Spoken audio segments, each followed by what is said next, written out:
आप क्या post extra attempt age relaxation.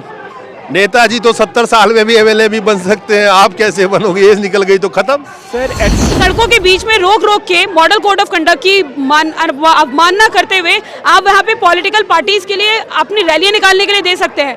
Patel Nagar आप जाके देख लीजिए, करोल बाग आप जाके देख लीजिए, सड़कों को बीच में रोक के टेंट लगाया जाता है, कुर्सियां डाली जाती हैं, वो परमिशन मिल सकती है। आप जायज सवाल भी सरकार से नहीं पूछ सकते तो सोचिए वो लोकतंत्र बचेगा कब और बचेगा कैसे? इनको भी जागना पड़ेगा, जग रहे हैं। स्टाफ सिलेक्शन कमीशन को 3 इयर्स का एज रिलैक्सेशन दिया जाता है। पूरा इंडिया में 18 स्टेट से भी ज़्यादा कोविड रिलैक्सेशन दिया जाता है। सिर्फ यूपीएससी के बच्चों के साथ ही ये अन्याय क्यों है? आज संविधान दिवस है और आज के वक्त ये खड़े हैं और आज के वक्त में ये आवाज लग रही है कि आवाज को दबाया जा रहा है। कितनी शर्म की बात है इस भारत के लिए और उस देश में जिस भारत में 64% जनसंख्या अभी युवा है। ये जो स्टूडेंट्स मेरे साथ खड़े हैं इनकी उम्र नहीं रुकी। उम्र तो जो 27 के थे वो 29 के हुए, जो 25 के हुए वो 27 के हुए। अब सोच के देखिए, डेमोक्रेटिक कंट्री के अंदर ये तरीके से काम करना अलाउड था? ये बहुत बड़ी बात इन्होंने कही है, आवाज दबाने वाली बात। दोस्तों नमस्कार, हमारे साथ स्टूडेंट्स खड़े हैं। इनके हाथ में जो बैनर है जिसपे लिखा हुआ है कि we want UPSC extra attempt. जब कोविड का दौर चल रहा था तो 2 साल के अंदर में काफ़ी सारे जो गवर्नमेंट के एग्जाम्स थे वो कैंसिल हुए, लेकिन ये जो स्टूडेंट्स मेरे साथ खड़े हैं इनकी उम्र नहीं रुकी। उम्र तो जो 27 के थे वो 29 के हुए, जो 25 के हुए वो 27 के हुए। ये लोग डिमांड कर रहे हैं और इनके साथ साथ बहुत सारे स्टूडेंट मैंने पहले भी दिखाए जो डिमांड कर रहे थे कि जो भी गवर्नमेंट सेक्टर में जॉब्स की जो भी एज है उसमें 2 साल का रिलैक्सेशन दिया जाए, ताकि या कह सकते हैं एक्स्ट्रा अटेम्प्ट करने की मौका दिया जाए। आज आप लोग खड़ी हैं यहाँ पे, क्या इशू है आप लोगों का? सर इशू हमारा ये है कि कोविड-19 के टाइम पे जो 2 साल बच्चों के एग्जाम्स के लिए खराब हुए, बहुत सारे लोगों के फैमिली में डेथ होते हैं, बहुत सारे बच्चे ऐसे थे जो खुद कोविड से सफर कर रहे थे। उस समय पे जो प्रिपरेशंस नहीं वो कर पाए क्योंकि एजुकेशन मटेरियल नहीं मिल रहा था, कोचिंग सेंटर्स बंद थे, ऑनलाइन सिस्टम उस समय पे कारगर नहीं था। ये ऑनलाइन सिस्टम तो जो चला है एजुकेशन का वो 2 साल के बाद से चला है। उस समय पे जिन बच्चों के एग्जाम नहीं लिख पाए उन चीज़ के बिल्कुल एक फेयर चांस के हम डिमांड कर रहे हैं, 2 साल का एज रिलैक्सेशन और 2 यूपीएससी के एक्स्ट्रा अटेम्प्ट। इस देश में एक बहुत ही ताज़ा हालात आप लोग ने सुना होगा कि किस तरह से मात्र 24 घंटे के अंदर में चुनाव आयुक्त की बहाली हो जाती है, लेकिन जो स्टूडेंट सालों साल पढ़ाई करते हैं, इसी भारत में जो कोरोना का दौर चल रहा था, सरकारी आंकड़ा 5 लाख का, अनऑफिशियल आंकड़ा जो अलग अलग तरह से आया, अलग अलग एजेंसीज ने बताया, करीब करीब 47 लाख लोगों की जानें चली गई। बहुत सारे स्टूडेंट ऐसे रहे होंगे जिनके घर में कोई हादसा हो गया होगा कोरोना के दौर में, उनके माता पिता या उनके रिश्तेदार कोई भी बीमार पड़ सकते हैं, कोरोना से ग्रसित हो सकते हैं। और सब कुछ जब बंद था उस वक्त में हो सकता है कि उसके घर में भी कोई प्रॉब्लम रही हो। आज ये स्टूडेंट यहाँ पे आवाज लगा रहे हैं, मैं तो कह सकता हूँ चिल्ला रहे हैं। आज संविधान दिवस है और उसी संविधान दिवस को इन्होंने चुना है आज अपनी हक या अपनी मांग जो उठा रहे हैं उसके लिए। आखिर सरकार तो सुन नहीं रही है, कैसे सुनेगी आपकी बात? सर सरकार को सुनाने के हमारे जितने भी मोटिव थे, जितने भी हमारे वेज थे, हम सारे ट्राई किए। हमने पीएमओ को लेटर्स लिखे, हमने एमपी एमएलएस को लेटर लिखे, हमने सुप्रीम कोर्ट भी गए। सुप्रीम कोर्ट ने भी अपने जजमेंट्स में ये बोला कि डीएसआरसी कमेटी की रिपोर्ट को गवर्नमेंट को इम्प्लीमेंट करना चाहिए। सुप्रीम कोर्ट ने ये भी बोला कि आप बच्चों के लिए लीनियंट व्यू लीजिए जिन लोगों ने कोविड-19 के टाइम पे सफ़र किया है। गवर्नमेंट को सुनाने के लिए हमने कितनी ही एग्जीक्यूटिव मीटिंग, कितने ही बड़े बड़े एमपी एमएलएस मिनिस्टर्स के साथ में किया, गवर्नमेंट ने सुनना नहीं था। पार्लियामेंट में कितनी ही बार हमारा मुद्दा उठा, लेकिन मुद्दा उठने के बाद भी वो अनसुना कर दिया गया। उस चीज़ के लिए बाकी जितने भी तरीके के छात्र हैं वो सड़कों पे उतरते हैं, विद्रोह करते हैं, गाड़ियां जलाते हैं, मारा पीटी करते हैं, उनको आप अटेम्प्ट दे देते हो।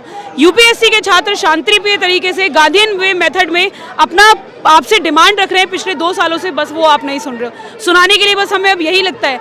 हमने कोशिश की, हम आमरण अनशन पे कल बैठते, हमारा पूरा ये था, पूरी तरीके से हमारा डिसाइड था कि हमारे ओल्ड राजेंद्र नगर में हम अपना प्रोटेस्ट करने वाले थे, लेकिन ओल्ड राजेंद्र नगर के प्रोटेस्ट के लिए गवर्नमेंट ने किया खराब, पुलिस ने किया खराब, या जिसने भी किया, हमें परमिशन नहीं दी गई। परमिशन हमें इसलिए नहीं दी गई क्योंकि हम शांतिप्रिय तरीके से करना चाहते थे। आप कह रहे हो सेक्शन 144 इन्वोक है दिल्ली के अंदर, जिसके अंतर्गत बाप की पब्लिक गैदरिंग्स अलाउड नहीं है। सड़कों के बीच में रोक रोक के मॉडल कोड ऑफ कंडक्ट की अवमानना करते हुए आप वहाँ पे पॉलिटिकल पार्टीज के लिए अपनी रैलियां निकालने के लिए दे सकते हैं। पटेल नगर आप जाके देख लीजिए, करोल बाग आप जाके देख लीजिए, सड़कों को बीच में रोक के टेंट लगाया जाता है, कुर्सियां डाली जाती हैं, वो परमिशन मिल सकती है। लेकिन स्टूडेंट जिनको आप जानते हो बहुत ही सभ्य परिवारों से है, बहुत ही शांतिप्रिय तरीके से पिछले 2 सालों से, क्या आपके पास में डेटा नहीं है? क्या आपको पता नहीं चलता? हर तरीके की चीज़ें, चाहे ट्विटर हो चाहे सोशल मीडिया हो, हमने हर एक चीज़ अपना के देख ली। लास्ट में हमारे पास में बस एक ही चीज़ बची थी कि हम सब अपने अनशन पे बैठने वाले थे। उस चीज़ के लिए जब ये चीज़ें सामने आती हैं तो यहाँ से हमारे को अब परमिशन नहीं दी गई। कल हमारी रैली निकल रही थी, 1500 से ज़्यादा लोग थे हमारे पास में रैली के अंदर, लेकिन गवर्नमेंट ने उस जो पुलिस प्रशासन था वहाँ पे आती है, छात्रों को धमकाती है, बहुत सारे लोगों को गाड़ियों के अंदर भरा जाता है, ले जाने की कोशिश की जाती है, धमकाया जाता है, सेक्शन 144 लगा हुआ है। अगर आप लोग इस तरीके के किसी भी तरीके का प्रदर्शन करते हैं तो आप लोगों को जेल में डाल दिया जाएगा। आप सोच के देखिए, डेमोक्रेटिक कंट्री के अंदर ये तरीके से काम करना अलाउड था? ये बहुत बड़ी बात इन्होंने कही है, आवाज दबाने वाली बात। अग्निवीर का जो स्कीम आया था, जो स्टूडेंट प्रोटेस्ट कर रहे थे, सालों दर साल से वो आर्मी की तैयारी कर रहे थे। ये यूपी से एससी के स्टूडेंट खड़े हैं और मैं जानता हूं इस चीज़ को कि बहुत सारे ऐसे फैमिली से बिलोंग करते होंगे कि अपना सब कुछ दांव पे लगा के तैयारी की होगी। पिताजी ने कहीं से लोन लिया होगा, किन्हीं के माता पिता ने जमीन बेची होगी, कि उन्होंने घर बेच दिया होगा उस तैयारी के लिए। लेकिन जब उनको अटेम्प्ट का ही मौका नहीं मिला तो करें क्या। लेकिन आवाज़ दबाने वाली जो बात है, अगर स्टूडेंट आवाज़ लगाए तो उसको गोदी मीडिया दिखाएगी नहीं। अगर स्टूडेंट आवाज़ लगाए तो उसको उसकी पहचान करो और उसको धमकाओ कि अगर कोई नजर आया तो कोई भी किसी भी सरकारी में आपको नौकरी नहीं दिया जाएगा। आज संविधान दिवस है और आज के वक्त ये खड़े हैं और आज के वक्त में ये आवाज़ लग रही है कि आवाज़ को दबाया जा रहा है। कितनी शर्म की बात है इस भारत के लिए, और उस देश में जिस भारत में 64% जनसंख्या अभी युवा है, उन युवाओं की आवाज़ को दबाने की पुरजोर कोशिश की जा रही है। शायद कहीं ना कहीं जो संविधान ने जो लोकतंत्र दिया, लोकतंत्र ने जो इनको मौलिक अधिकार दिया है, उन अधिकारों का सरेआम हनन हो रहा है। कुछ कह रहे थे आप? एक बात है, सिर्फ डिस्क्रिमिनेशन की बात है। कल से हम चिल्ला रहे हैं यहाँ, एक मुझे समझ में नहीं आता कि स्टाफ सिलेक्शन कमीशन को 3 इयर्स का एज रिलैक्सेशन दिया जाता है। पूरा इंडिया में 18 स्टेट से भी ज़्यादा कोविड रिलैक्सेशन दिया जाता है। सिर्फ यूपीसी के बच्चों के साथ ही ये अन्याय क्यों है?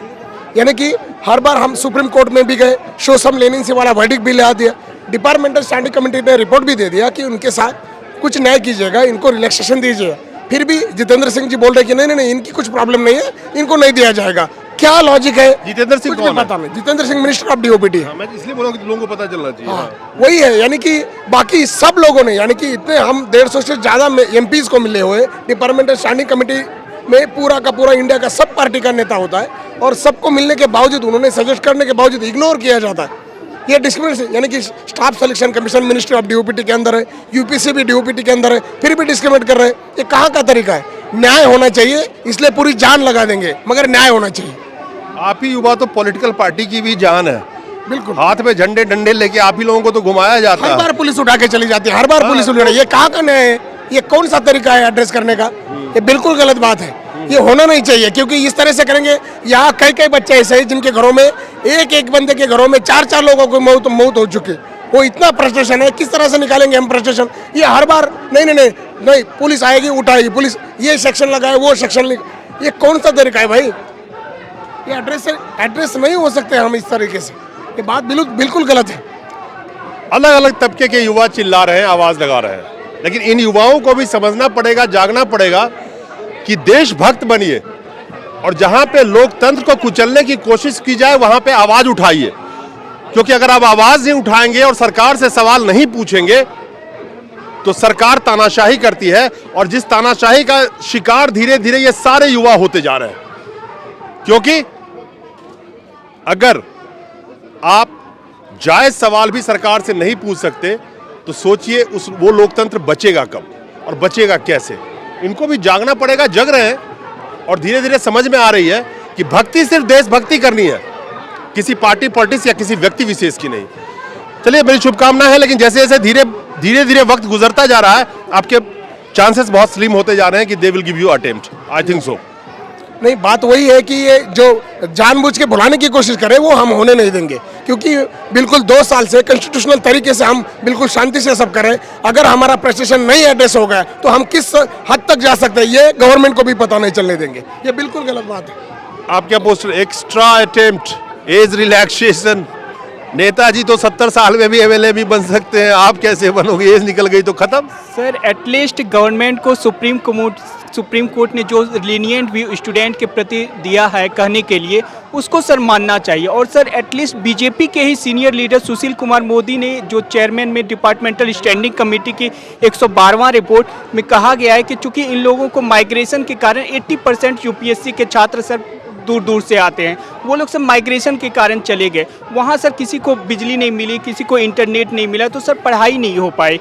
और सर गवर्नमेंट के खुद ने कहा कि जिनका भी लास्ट अटैम्प्ट है उनको सर वो एक्टिवली कंसिडर करें और वो सर पीछे नहीं हटेंगी। लेकिन सर गवर्नमेंट फिर पीछे हट गई अपने से। तो सर गवर्नमेंट को एटलीस्ट उनके खुद के लीडर जो 112वां रिपोर्ट दिया है कि 2 साल का उनको एज रिलैक्सेशन के तहत 2 अटैम्प्ट और दिया जाना चाहिए। क्योंकि कोरोना के कारण बहुत सारे किसी के घर में डेथ हुई, किसी के फाइनेंशियल से बहुत प्रॉब्लम हो गए, तो सबको कंसीडर करते हुए सबको सर एक कंपेंसेटरी के सर उसको भरपाई तो नहीं किया जा सकता, लेकिन इनको एक 2 सेटिस्फैक्शन ताकि स्टूडेंट अपने अच्छे से प्रिपरेशन करके दे सके। और जिनका लास्ट अटेम्प्ट था सर उनका बहुत होप था उनसे, तो स्टूडेंट के प्रति गवर्नमेंट को सोचना चाहिए, सुप्रीम कोर्ट का वर्डिक्ट मानना चाहिए। खुद उनके जो लीडर ने दिया है डिपार्टमेंटल स्टैंडिंग कमेटी का रिपोर्ट, उनको सर मान के 2 अटेम्प्ट और 2 एज रिलैक्सेशन सर दे देना चाहिए। सिंपल सा डिमांड है इन लोगों का कि जो महामारी थी जिसके अंदर में 2 साल निकल गए, इनकी एज निकल गई, एज तो वेट नहीं किया इनका, एज तो निकल गई। ये कहते हैं कि हमें 2 अटेम्प्ट दे दीजिए, एक्स्ट्रा अटेम्प्ट दे दीजिए, इतनी सी मांग है। लेकिन क्या सरकार इनकी मांग को मांगेगी? मुश्किल सवाल है ये, क्योंकि जैसे जैसे धीरे धीरे वक्त बीतता जा रहा है सरकार सुनने वाली नहीं है, क्योंकि अभी ये पूरी तरह से जगे नहीं है। जिस दिन भारत के हर वर्ग के छात्र, ये सिर्फ यही नहीं है, और भी अलग अलग तबके के छात्र हैं जो चिल्ला रहे हैं एज रिलैक्सेशन के लिए। ये टुकड़ों में लड़ाई से इनका काम नहीं चलेगा जब तक एकजुट होके और अपनी लड़ाई को मजबूत नहीं करेंगे। यूनिटी बनाने की कोशिश कर रहे हैं। थैंक यू, नमस्कार।